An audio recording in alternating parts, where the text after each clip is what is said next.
Okay, what up ladies and gents, it's your favorite Asian robot right here, hopefully your favorite Darktide YouTuber, and today I'm gonna go through the updated Plasma Gun Veteran build. This build is the one that you've seen me playing on streams, and it has a 90% win rate simply because it is so freaking awesome. It is really actually hard to lose with this build because of how much power it packs right now. So how do you go about constructing the reworked Plasma Gun Veteran build? Okay, let's start with the talent tree. Now, when we look at this, right, what you realize is that because the bottom talent tree is shortened, all right, you can actually pick up a whole bunch of stuff that is really awesome. Some of it might in fact look very familiar because there are some similarities in what we have here when you compare it to what we did for the revolver build, all right? But there's a few areas where the points differ and a few extras that you can grab along the way to be even more effective at the game. Check it out. First and foremost, at the top, you want to get long shot, as well as close order drill and confirm kill. Confirm kill is your main source of regenerating toughness, alright, whenever you kill and lead a specialist, which you will do with this build very easily. Close order drill, as long as you're with your teammates, you'll take less toughness damage. Long shot will help you improve your damage even further. Then you want to grab your stamina boost, toughness boost, grab your shredder frag grenades, range damage boost, catch a breath, which will help you regenerate toughness when there are no enemies near you. Okay, survivalist for restoring ammo for you and your team. Reload boost, toughness damage reduction, demolition stockpile, voice of command, duty and honor. All right, all of this will help you do immensely well. Voice of command will basically allow you to not only stagger enemies, including bosses, right, but you replenish all of your toughness whenever you use this. Furthermore, duty and honor will add an additional 50 toughness on top of whatever you replenish. This acts as a bit of an overshield, which in turn will allow you to basically deflect pox bursters, snipers, all that kind of stuff. So duty and honor is basically the ideal choice. Nobody uses only in Death Does Duty End because not only does this one increase your ability cooldown from 30 seconds up to 45 seconds, which is really not very good, but it decreases the radius, and although it can help revive your teammates, it's not actually a good choice, and most of the time in the field, lowering your increasing the cooldown of your voice of command is not a smart decision. All right, you can pick this up if you want, but I really don't recommend using it. Okay, from there on, you've got to focus on the bottom tree. Oh, sorry, demolition stockpile regenerates a grenade for you every 60 seconds. Okay, so yeah, now let's focus on the bottom tree where the main meat of the build is. And I just realized I forgot to camera vanish. Okay, sorry about that. Going away now. All right, from the middle tree, you grab your suppression boost because you're forced to take that. For this build, I like Born Leader. Why? It turns you into a fountain of regeneration, and you don't really need For the Emperor. Okay, you can take For the Emperor if you want. It's up to you. All right, but for this particular build, I prefer Born Leader simply because it helps me regenerate so much toughness for my team. Okay, then you've got Tactical Awareness. You grab Iron Will to reduce your toughness damage taken. This is very useful. All right. Tactical Awareness, of course, will cool down your combat ability every time you kill a specialist enemy. Okay, not elites, but specialists are plentiful, especially in the upper levels. Grab your toughness boost here, and then you want to grab all three of these. Bring It Down will help you increase your damage to Ogrins and Monstrosities. Rending Strikes will give your weapon 10% extra rending, which is amazingly useful. Competitive Urge is an option. You can choose to take it if you want. Okay, you don't have to take it if you don't want it. It's up to you. I would then go for Focus Target. Focus Target will help you deal additional damage to whatever target you choose to focus on. Basically, whenever you tag a target, it's going to take up to 20% additional damage. Then you've got Redirect Fire, where if you kill the target, everybody gets a damage buff of up to 7.5% damage. All right, you can increase this up to 12% if you take Focused Fire, with 2 S's apparently because that's a typo. But most people don't grab Focus Fire because it's an additional talent point. So Redirect Fire is usually a 7.5% damage increase. Still pretty good because it affects your whole team in coherency, by the way. Target Down will give you 5% toughness and 5% stamina for each stack of Focus Target applied to the target that is downed. Okay? So so this will help your team regenerate even more toughness together with Born Leader. It's up to you which one you want to roll, but you know, like I said, this turns you into a huge fountain of regeneration. Then you've got Precision Strikes up here. on the left-hand side. You grab your range damage boost. Precision strikes helps you deal 30% more damage to a weak spot. You've got fully loaded, giving you 25% extra ammo. You've got superiority complex, giving you 15% more base damage against elite enemies. And then you've got 10% toughness damage reduction. You have the whole works here, okay? Even better, competitive urge will give you up to 20% additional base damage, although it's only a 2.5% chance. This lasts for 8 seconds whenever and has a chance to occur whenever an ally kills an enemy. This is pretty good. All right, so if you've got nothing better to put your point into, throw it into competitive urge. I have found some very good stuff with this, but you do have an option. If you do not like this for whatever reason, you can always go for critical chance. You can go for additional health. You can even go for kill zone, giving you 15% additional base range damage for those really long shots. You can go for exhilarating takedown. You can go for volley adept. There is no end to the amount of stuff that you can do. You can even go for extra melee damage if you feel like you need it. All right. The world is your oyster, so you can even go for more stacks of focus target. But I found that competitive urge, and this was a suggestion by Neo Luna, it actually seems to work very well in Auric and Maelstrom runs, and I truly do enjoy how much power it gives me, all right? But how does this build actually perform? How much can it really do? Well, if you think about it, this build will one-shot pretty much any specialist or elite, like so. And if you edge it by having, let's say, a high, what I do is I'll just cool it down by 1 tick each time. Each time you cool it down, it automatically cools down by 20%. This basically ups your crit rate, so you're almost always critting, which is really, really good. All right, you can basically push through crushers, reapers. All right, this is an uncharged shot that just dealt like 3,600 to the head. Okay. You get 2 shots every time you do this, so I just press the special action once and then fire twice. Okay? You can basically blast through targets as well, which is really good. This is how you can end up going 2 for 1. Alright? So don't hesitate to use the plasma gun. It's very ammo efficient and very devastating in combat right now. So this is what the plasma gun can do. Now, what kind of equipment do you actually need to make this build a reality? Well, first and foremost, let's go through the weapon options for your melee, then we'll go through the range weapon options, and finally your curios. For this particular build, when it comes to the melee weapon, I do not recommend the chain axes, unlike with the revolver. Why? Because this build is a little bit slower. The plasma gun, as you notice, has a bit of a charge up time before it fires. This contributes to a slightly lower attack speed, and the chain axe makes it feel a bit clunkier. All right. So for this particular build, I tend to use speedier weapons. Now, I'm going to camera vanish again.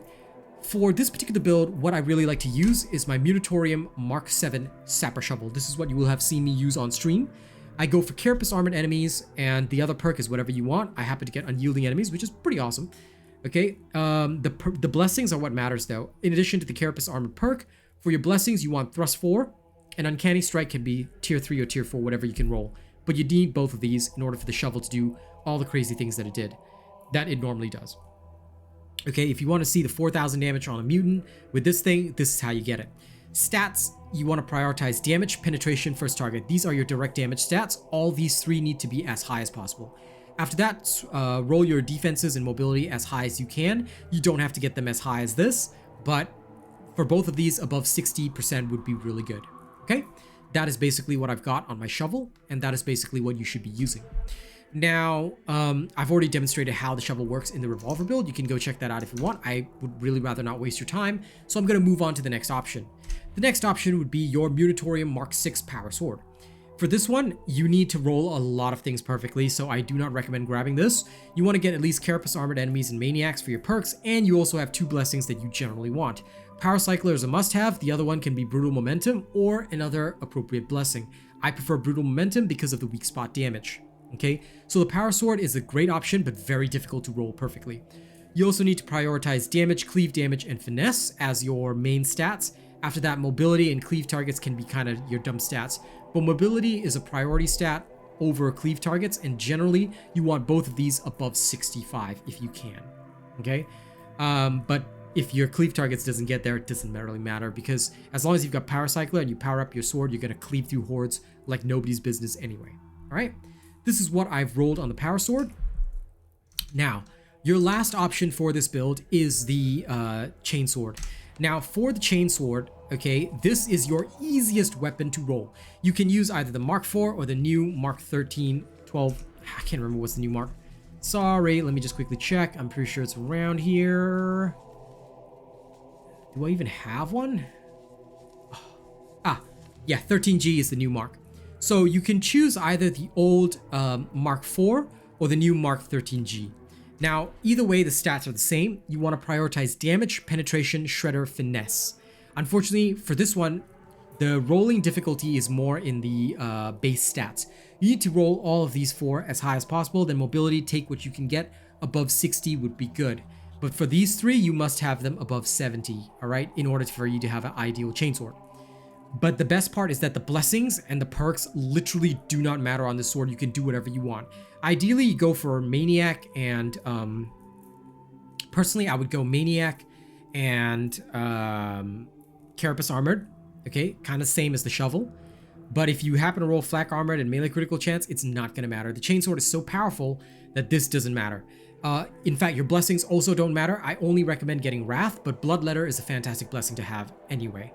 Alright, so, or you can go for Shred, up to you, because your Chainsword's primary purpose is to cleave through hordes. Now, because this one is a bit different from the other demonstration on the Revolver, I will actually demonstrate a little bit about the Chainsword. The Chainsword here, okay, when you want to use it, what you will be doing with it is very simple. You can use either your light attacks to cleave through hordes or your heavies. Both of them do similar damage. Alright, so you can cleave through hordes this way. Then, if you really need to shred somebody, you can use your push attack or your heavy rev attack. Either way, it will work, okay? It's not going to be as damaging as a shovel, and it does take some time to actually get through them. But because of the bleed inflicted, you can deal a lot of damage to bosses as well. Alright, if it comes down to it, you can use a push attack on a mutie, which is fairly easy to hit, and you can deal devastating amounts of damage to it. Even if you don't worry, because you can just cleave through it with a heavy attack, yeah? So it's up to you whatever you want to use, but I tend to choose faster weapons with the plasma gun. My personal favorite is the shovel, and that's what I use pretty much constantly with this thing. It works well in the field and does fantastic amounts of damage, right? So don't knock on the shovel. Okay, that is it for the weapons. Now let's talk about your ranged weapon. Those are all your melee weapon choices. For your ranged weapon, you are going to obviously want a plasma gun. And I have never used a different plasma gun ever since the first time I rolled this. I've been playing this for 3 patches. It is my ideal plasma gun. I went with Maniac and Flak damage here, but if you want, you can actually swap the Flak armored enemies damage over to Carapace armored. It is really your choice what you want to do. There is no right and wrong answer, okay? I have no trouble devastating enemies that are like unyielding, whatever. It's really up to you what you want to do, okay? So there's no right and wrong answer. I only recommend Maniacs here. Why this helps with muties a little bit. But yes, the Flak armored, I just left it there, but theoretically you could roll whatever you want on it, and your plasma gun will not be any less efficient. All right, so this is what I've got here. Gets Hot is a must-have. Try to get it tier 4. Then for your other perk, you can take whatever you want. Blaze Away, Shattering Impact. These two are the common choices. I go for Shattering Impact because I rolled it and I have never changed it. Okay? For your stats, damage, stopping power, ammo are your priority. Charge rate, also a priority, but try to get this above 70 if you can. Alright? But prioritize your damage, stopping power, ammo. These are the most important for a plasma gun. Then your thermal resistance, try and take what you can get. If you can get this to about 60, you're good enough. Alright? Charge rate about 70, thermal resistance 60. The rest of these maximized would be perfect. Okay? But, like I said, your main priority is to roll good blessings. And then whatever perks you get, try and get Maniac on it at least, and the other one can be whatever you want. Alright? This is my ideal plasma gun. Okay, if that settles it for the plasma gun, then the last thing we have to talk about is Curios. What kind of Curios are suitable for this build? Now with this one, you don't need stamina because you don't have Deadshot, right? So I went with 2 toughness Curios and a health Curio. In terms of my stats, I have damage resistance gunners, toughness regeneration speed across the board, okay? And for my other, like the third stat, I took whatever I could get. Extra toughness, extra combat ability regeneration, all of it is fine. There's no right and wrong answer. with this build overall and with these Curios, you end up with literally 191 toughness and 180 health. If you find that this toughness is too much, you can swap one of the toughness Curios for a health Curio, but this is what I'm running and it has proven absolutely perfect for me. All right. And that brings us to the end of this Plasma Gun Veteran build. I hope you guys enjoyed as much as me because the win rate on this is so high right now. It is so extremely strong. Like, look, honest to God, you could just blast anybody you like and just devastate them, okay? You will literally never have any trouble with any of this at all, okay? You can just blast through targets as much as you want, and nobody can say anything because guess what? You're just gonna rip through them anyway. Okay, so have fun with this build because it is brutal. There is literally no build right now that does as much as this. So go for it, have fun, blast through everything, and just do it without a care in the world because this is what the Plasma Gun offers you. Absolute total power. If you need to see me play it, don't worry. There are 2 whole streams where I played this. One was entirely with randos, and the other one was with my honor guard. You will actually see the links to both streams in the description of this video, so go ahead and take a look. Thank you very much for watching this video. Don't forget to like, share, and subscribe. And in fact, if you want to support this content, like this video right now. Help me get it out there because that'll help us spread the knowledge as fast as we can. Now, I'm going to thank the people that have made all this possible. So here is a big thank you to some of the lovely individuals that have helped us do all this, okay? Let's start right at the top here. Okay, I'm going to pause this for a second. Starting with our top tipper, we have Leo Reinhardt. Okay, our top tipper right now. Top super chatter, 6 Gunzal and Orange Shivs. Top super chatter list, Chanel Name, Ganzalope, Orange Shivs, Tommy Reed, and Chanel Name. Okay, I know some of them are in there twice, but hey, they're awesome. Okay, and now we have to go to our all new list of channel members. Thank you to all the amazing channel members who've made this possible. Starting right at the top. Death Dawning 982 for 21 months at Plus Ultra. Thank you so much. We've got Arcane Silver, Nisk, Akue, Chanel Name, 6 Gun, Yuri, Jerry Fast, Rogue Assassin, Zach of G. Thank you guys so much. You guys are amazing. Okay. And now for our honored robots. We have Rapto, HD Pork, Matchstick Jim, Gator Guy, Saya, Wild Hunt, Timbo, Simple Spider, Kaloom, Albert, Tello, Tuan Gwen, Donald Smith, Some Dummy Head, Lufan, The King, Curry, Link Octavian, Philip, Yuno, BVS Fang, Vikram Bao, Commander Farsight, Atomica, Nightshade, Devin Lishin, Mookie Mocha, Rena, Nathan Strong, Lady Neo, Joey Danze, Sayed Assad, Coda CMF, Kami SMH, and Benjamin Savage. Thank you guys so much. Thank you to all of our cool and weird bots as well. I'll see you guys in the next one. Y'all have a good one. Get you later.